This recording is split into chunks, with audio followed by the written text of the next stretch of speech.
مسجد اقصی مسلمانوں کا قبلہ اول اور خانہ کعبہ ہے، اور مسجد نبوی کے بعد تیسرا مقدس ترین مقام ہے۔ مسجد اقصی حقیقت میں مسلمانوں کی میراث ہے جو تاریخی اور مذہبی حقائق سے ثابت ہے، مگر یہ جس جگہ پر تعمیر کی گئی ہے، یہود کے موقف کے مطابق اس جگہ پر پہلے سلیمانی ہیکل تھا۔ مسلمانوں کے یروشلم شہر پر قبضہ کرنے کے بعد یہ مسجد تعمیر کی گئی۔ حالانکہ قرآن میں سفر معراج کے باب میں اس مسجد کا ذکر ہے، گویا یہ مسجد حضور اقدس صلی اللہ علیہ وسلم کے بعثت سے پہلے موجود تھی۔ متعدد روایات کے مطابق خانہ کعبہ کے بعد دوسری عبادت گاہ مسجد اقصی تعمیر ہوئی تھی۔ مسجد کا تعلق اللہ کی عبادت سے ہے، اور ہر نبی کو عبادت کے لیے مسجد کی ضرورت تھی۔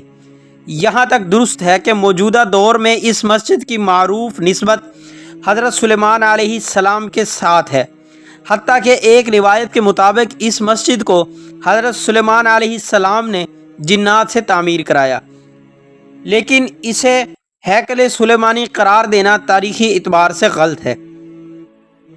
ہیکل کا لفظ رہائش گاہ، محل یا دربار کے لیے استعمال ہوتا ہے۔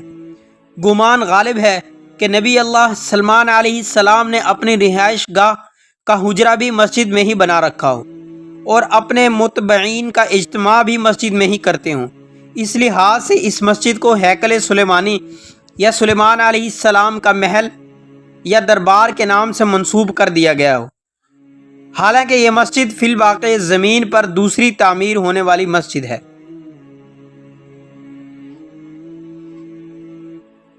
یہ یروشلم کی سب سے بڑی مسجد ہے، جس میں 5000 نمازیوں کی گنجائش ہے، جبکہ مسجد کے صحن میں بھی ہزاروں افراد نماز ادا کر سکتے ہیں۔ سن 2000 میں الاقصی کے آغاز کے بعد یہاں غیر مسلم کا داخلہ ممنوع ہوا۔ حضور اقدس صلی اللہ علیہ وسلم سفر معراج کے دوران مسجد حرام سے یہاں پہنچے تھے، اور مسجد اقصی میں تمام انبیاء کی نماز کی امامت کرنے کے بعد براق کے ذریعے 7 آسمانوں کے سفر پر روانہ ہوئے۔ قرآن مجید کی سورہ اسرائیل میں اللہ تعالیٰ نے اس مسجد کا ذکر ان الفاظ میں کیا ہے: پاک ہے وہ ذات جو اپنے بندے کو رات ہی رات میں مسجد حرام سے مسجد اقصی لے گئی، جس کے آس پاس ہم نے برکت دے رکھی ہے، اس لیے کہ ہم اسے اپنی قدرت کے بعض نمونے دکھائیں۔ یقیناً اللہ تعالیٰ ہی خوب سننے والا اور دیکھنے والا ہے۔ احادیث کے مطابق دنیا میں صرف 3 مسجدوں کی جانب سفر کرنا باعث برکت ہے، جن میں مسجد حرام، مسجد اقصی اور مسجد نبوی شامل ہیں۔ جب سیدنا عمر فاروق رضی اللہ تعالیٰ عنہ کے دور میں مسلمانوں نے بیت المقدس فتح کیا تو حضرت عمر نے شہر سے روانگی کے وقت صخرہ اور براق باندھنے کی جگہ کے قریب مسجد تعمیر کرنے کا حکم دیا، جہاں انہوں نے اپنے ہمراہیوں سمیت نماز ادا کی تھی۔ مسجد اقصی سے بالکل قریب ہونے کی وجہ سے یہی مسجد بعد میں مسجد اقصی کہلائی، کیونکہ قرآن مجید کی سورہ بنی اسرائیل کے آغاز میں اس مقام کو مسجد اقصی کہا گیا۔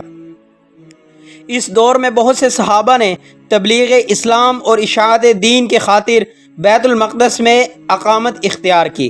مسجد اقصی کا بانی حضرت یعقوب کو مانا جاتا ہے، اور اس کی تجدید حضرت سلیمان علیہ السلام نے کی۔